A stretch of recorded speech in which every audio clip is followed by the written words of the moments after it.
तो वीडियो शुरू करने से पहले मैं आप सभी का स्वागत करता हूं मेरी नई सीरीज़ ट्यूटोरियल ट्यूसडे में, जिसमें मैं हर ट्यूसडे को एक वर्कआउट ट्यूटोरियल वीडियो अपलोड करूंगा जो आप देखना चाहते हैं या फिर जिसमें मुझे लगता है लोग सबसे ज़्यादा गलतियां करते हैं।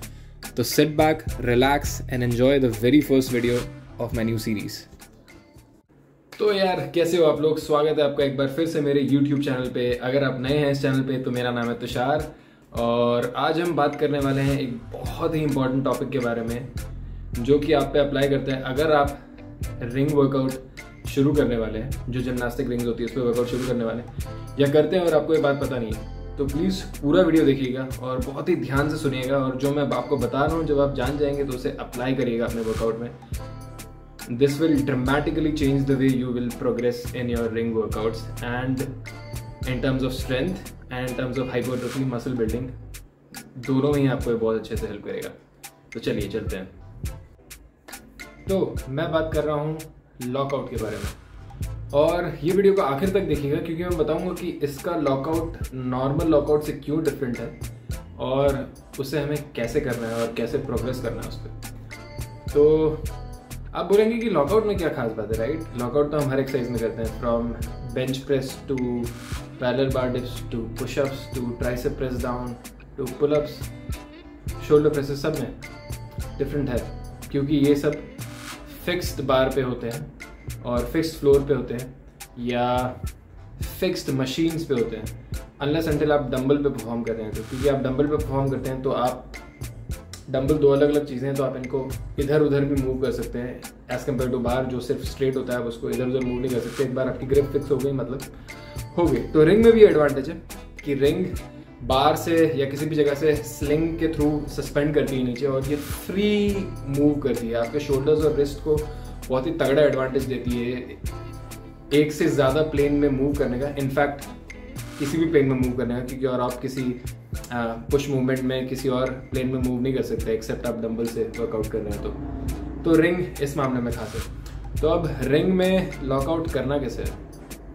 तो जिस तरह से हम लॉकआउट फ्लोर पे पुशअप करते हुए या बार पे डिप्स करते हुए करते हैं, सीधा लॉकआउट मतलब आपने आपके एल्बोज एक्सटेंड कर दिए फुली और लॉकआउट हो गया।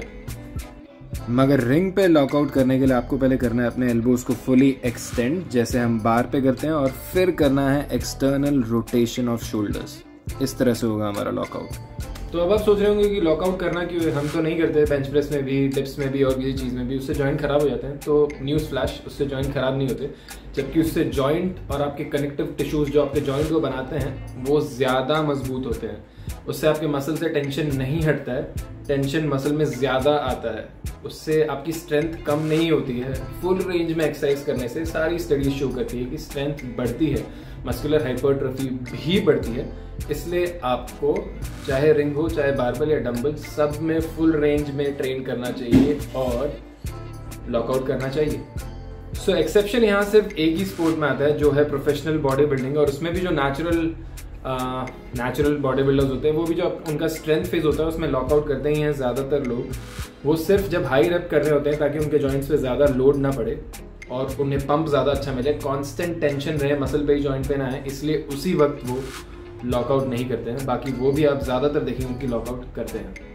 तो ऑप्टिमल स्ट्रेंथ और हाइपरट्रोफी के लिए लॉकआउट करना कितना ज़रूरी है और स्टडीज़ क्या इंडिकेट करती है, इसके बारे में तो हमने बात कर ली।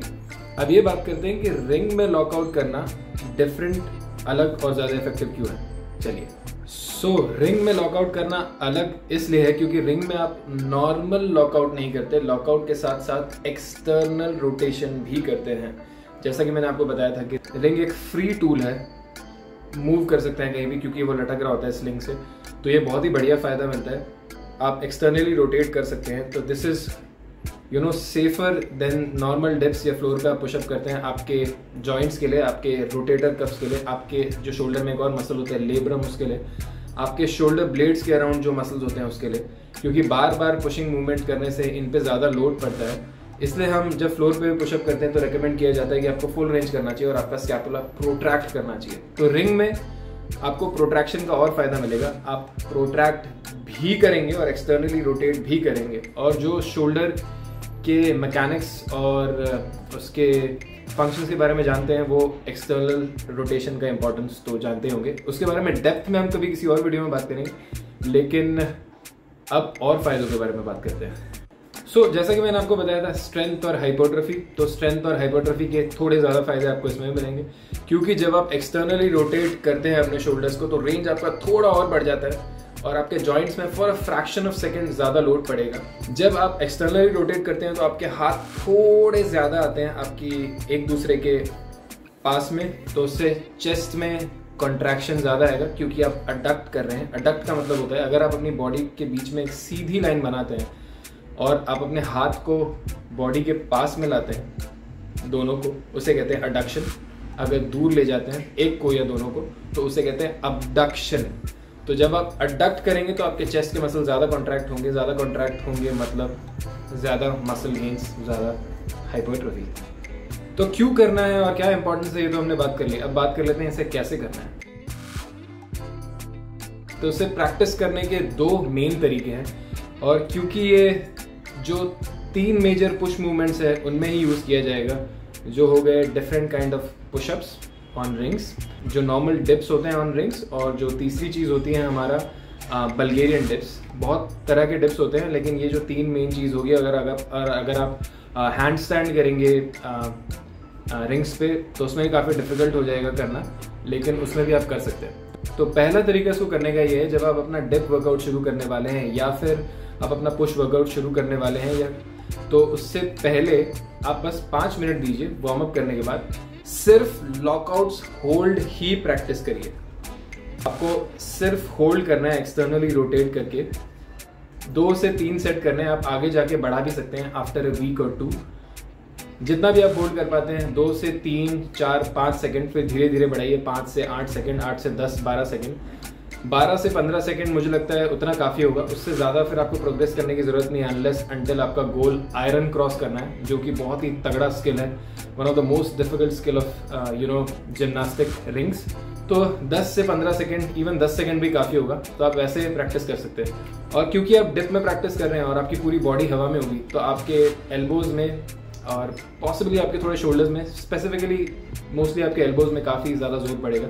तो अगर आप कर सकते हैं तो करिए। अगर आप वो नहीं कर पा रहे, वो आपके लिए बहुत ज़्यादा डिफिकल्ट है, तो हमारे पास इसका एक रिग्रेसिव वर्जन भी है, थोड़ा इजी वर्जन। रिंग्स को बिल्कुल नीचे करिए जितना नीचे कर सकते हैं, पुशअप पोजीशन में आइए जैसे हम रिंग्स पे पुशअप मारते हैं, और आप एक पुशअप करिए। टू बी क्लियर, ज़्यादा क्लियरली समझने के लिए, एक पुशअप करो, पूरा एल्बो को लॉकआउट करो और एक्सटर्नली रोटेट करो। अब ये थोड़ा सा इजी होगा क्योंकि डिप में पूरा वजन आपके आर्म्स पे होता है, आपकी अपर बॉडी पे होता है। इसमें सिर्फ 70 या 65% ही होगा क्योंकि बाकी का वजन आपके पैर ले लेंगे।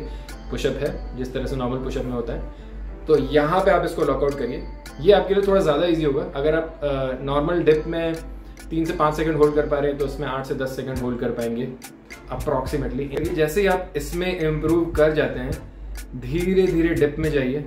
फिर आपको उससे भी ज़्यादा इंप्रूव करना है तो आप रिंग के बीच में जो डिस्टेंस है उसको भी बढ़ा सकते हैं। तो जितना ज़्यादा डिस्टेंस बढ़ेगा उतना ज़्यादा लॉकआउट आपका डिफ़िकल्ट होता जाएगा, और जितना डिफ़िकल्ट होगा उतना ज़्यादा लॉकआउट आपका स्ट्रेंथन होता जाएगा, और आपको जो आगे एडवांस कैलिस्थेनिक स्किल्स होते हैं उसमें हेल्प मिलेगी। और जनरली जो मैंने आपको 2 मेजर रीजंस बताए, हाइपरट्रोफी, स्ट्रेंथ एंड सबसे important reason safety of shoulders, इन तीनों में तो हेल्प मिलेगी। तो ये थे मेरे तीनों पॉइंट। होपफुली मैं आपको सारी चीज़ें समझा चुका हूँ कि एक फैक्टर लॉकआउट का कितना ज़्यादा इंपॉर्टेंट है, और अगर आप रिंग पे वर्कआउट कर रहे हैं या करना चाहते हैं या करने की सोच रहे हैं तो आपको बिल्कुल पता होना चाहिए। मैंने कोई खास यूट्यूब पे वीडियोस नहीं देखे थे इससे रिलेटेड, तो मुझे लगता है मुझे एक वीडियो बना ही देना चाहिए, स्पेशली हिंदी में। तो अगर आपको इससे रिलेटेड और कोई क्वेश्चन है तो कमेंट में पूछिए, मैं हर कमेंट का जवाब देता हूँ। और अगर ज़्यादा डिटेल्ड आंसर हुआ तो मैं एक और वीडियो बना दूंगा। I don't mind, I am happy to help. और कोई सजेशन है तो भी कमेंट करिए। यार वीडियो को लाइक कर दो और सब्सक्राइब कर दो। बहुत सारे लोगों ने सब्सक्राइब नहीं कर रखा है। रेड बटन जो है ना सब्सक्राइब का, उसे रेड मत रहने दो, दबाओ और ग्रे कर दो। पास में घंटी होगी, घंटी को भी दबा दो, ऑल पे क्लिक कर दो, तो you will be notified as soon as I upload a video, और तब आप उसको देख सकते हैं और लाइक कर सकते हैं। और अगर आप वीडियो पूरा देख चुके हैं तो थैंक यू सो मच।